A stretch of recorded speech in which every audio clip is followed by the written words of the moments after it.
Bwana, Waswahili wanasema ya kwamba mbio za sakafu huishia ukingoni. Hatimaye ligi kuu Tanzania bara ama NBC Premier League imefika tamati siku ya leo Juni 30, 2026 kwa Young Africans kuibuka mabingwa wa ligi hiyo mara baada ya kupepetana vikubwa na wekundu wa Msimbazi Simba takriban miezi 8 ya mashindano hayo, huku wekundu wa Msimbazi Simba wakikamata nafasi ya pili mara baada ya kupata ushindi wa 1-0 dhidi ya wenyeji wao KMC, mchezo ambao ulipigwa katika dimba la halmashauri ya manispaa ya Kinondoni.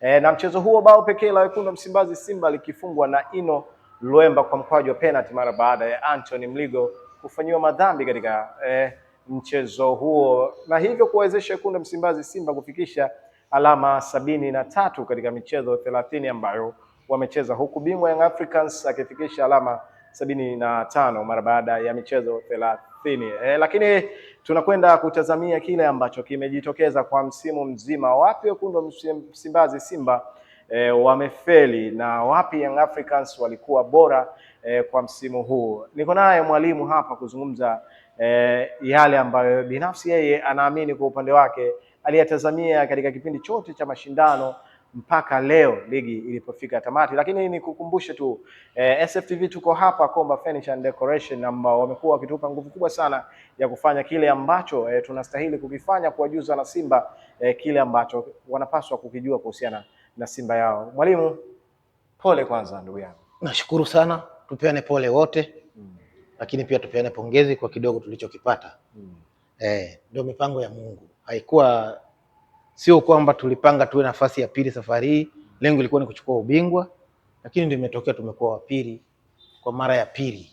Yes, labda kabla hatuja kwenda kuangazia msimu namna ambavyo ushindani ulikuwa tangu awali mpaka leo msimu umetamatika. Mchezo wa leo ndio ulikuwa unaamua ubingwa kwa maana Young Africans ambao walikuwa pale Meja Jenerali Samuel na Simba ambao walikuwa KMC, lakini namna ambavyo ameingia Steve Barker na kikosi chake leo ni kama hivi watu wengi walikuwa naamini kwamba ameshakubali na anajiandaa kwa ajili ya mchezo wa finali dhidi ya Azam Football Club utakapigwa pale Gombani Pemba. Kimsingi ni kwamba mwalimu yoyote anajua aina ya ligi aliyoshiriki na washindani wake walivyo. Alijua kabisa kwamba Yanga hawezi akafungwa na JKT, na yeye alijua KMC lazima atamfunga hata akipanga kile kikosi alichopanga leo, kwa sababu wale wote ni wachezaji ambao uko nao kwenye mazoezi, na KMC namna inavyocheza ile ndio ilikuwa nguvu yao na ndio size yao, na ndio maana tumepata ushindi wa goli moja. Lakini kama ingekuwa kwamba ligi na competition ya maana kwamba leo ilikuwa lazima tushinde, singepanga kikosi kile, angepanga kikosi kilichozoeleka. Lakini alijua kwamba ni lazima leo yeye ameenda kwa kurelax, kwa sababu kuna mechi kubwa mbele ya finali ya FA, apeleke vijana nao ambao na wao tayari wameshakuwa machua, wacheze waonyeshe kipaji uwezo wao, na wametuonyesha. Tumepata ushindi point 3. Yes, alama 3, alama 73 katika michezo 30. Labda tukitazamia namna ambazo alama ya wekundu wa Msimbazi Simba wamezipata na watani zetu Young Africans wamezipata pia katika michezo yao 30. Simba kuna kitu walikuwa wanastahili zaidi kukipata zaidi ya hiki ambacho wamekipata. Simba kwa msimu huu tangu ulivyoanza tulikuwa tunauhakika kwamba tunachukua ubingwa. Japo raundi ya kwanza, maana hata raundi ya kwanza tukuanza vibaya.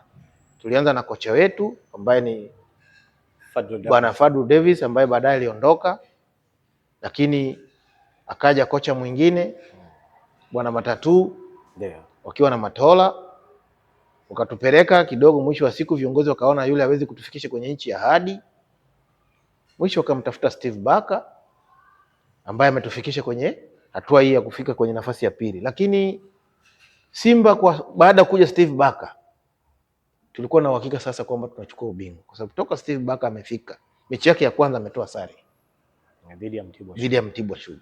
Ndio mechi aliyotoa sare peke yake, na hiyo ilikuwa ni bado ndio amefika na anataka aone timu ilivyo na aina ya wachezaji waliopo, na ndipo alipoomba kwamba kwa sababu bahati nzuri tulikuwa tunaelekea kwenye dirisha dogo, akaomba wachezaji aliyokuwa ameona kwamba wanafaa, akawapoint wale alioweza kwa point, na tumeona matokeo yake. Mwisho wa siku Simba imepata nafasi ya pili kwa sababu ya waamuzi. sio kwa sababu ya uwezo wa timu, kwa sababu ya maamuzi ya waamuzi uwanjani. Kivipi hapo? Hebu daktari tuweke sawa. Mechi ya Simba na Yanga tuliocheza Zanzibar, Yanga akiwa mwenyeji, tulipata ushindi. Goli la Selemani Mwalimu Gomez lilikataliwa, ambalo inawezekana lingeipa alama tatu, ambalo ingetupa alama tatu, na ilikuwa tayari ni alama tatu.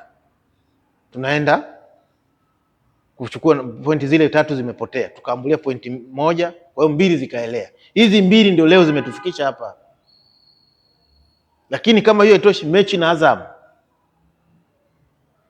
Azam tumenyimwa penalty za mbili, sio moja, mara mbili. Tumepata alama moja, kwa hiyo mbili tena zimepotea.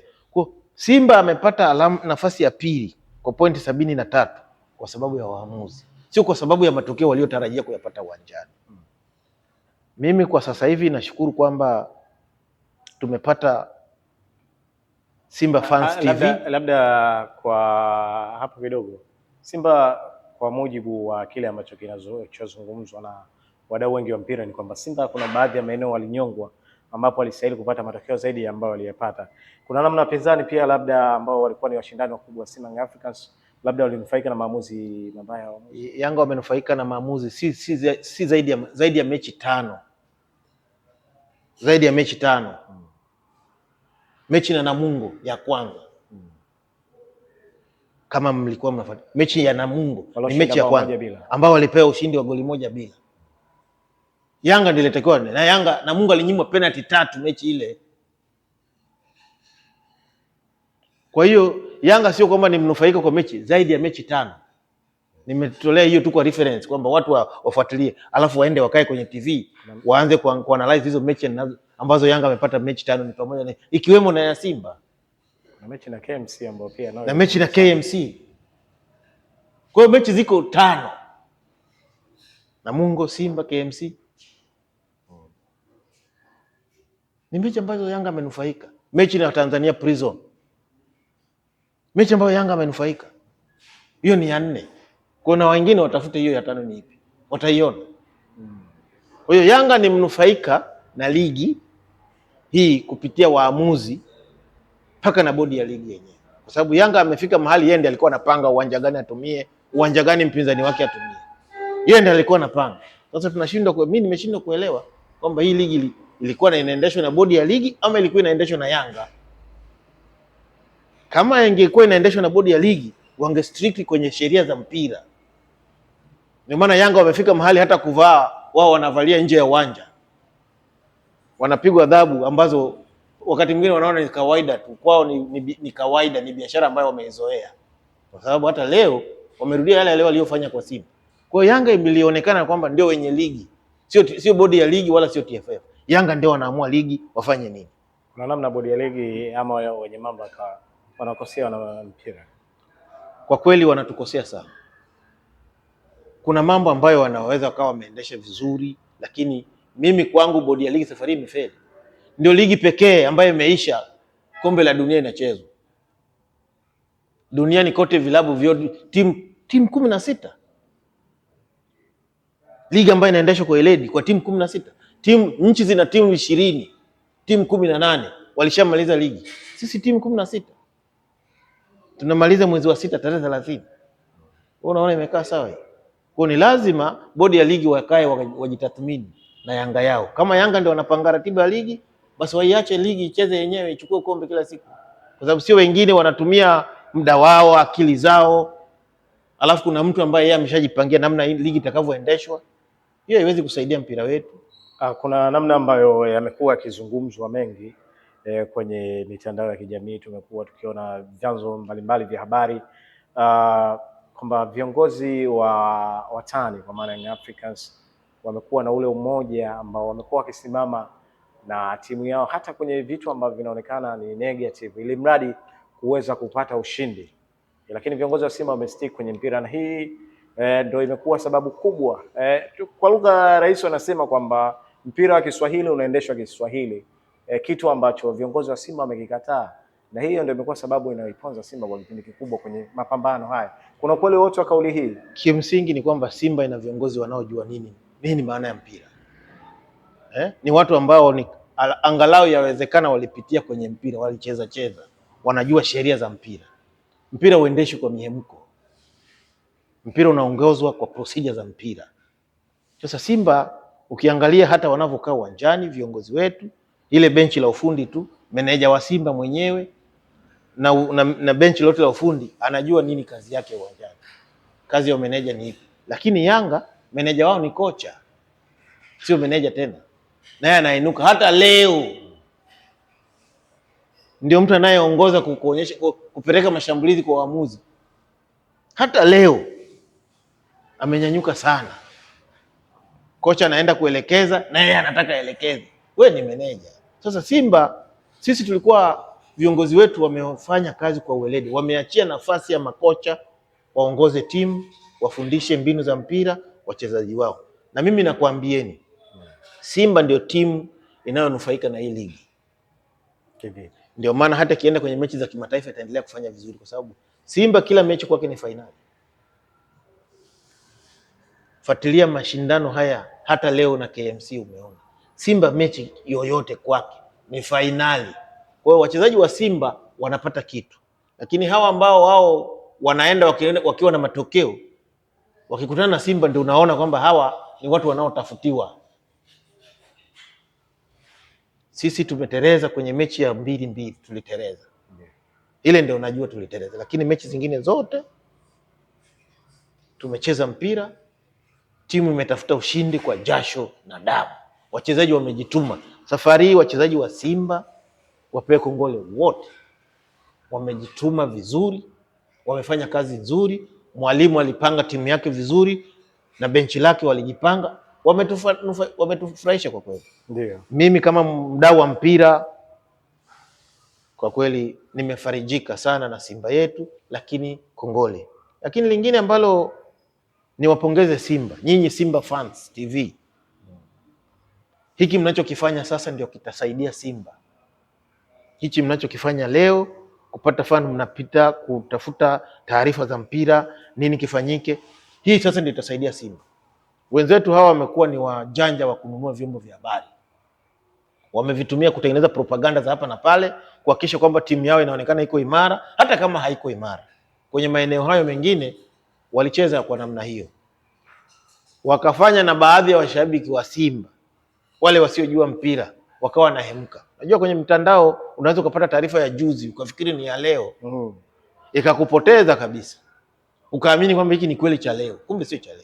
Kwa hiyo safari hii naamini kwamba Simba Fans itasaidia klabu ya Simba kupiga hatua zaidi. Na sisi wana Simba lazima hiyo kazi tuifanye barabara. Yes, bana, umegusia namna ambavyo wachezaji wa Simba wamefanya msimu huu. Wachezaji takriban 99% wote ambao walipata nafasi wameonyesha uwezo wao chini ya Steve Barker.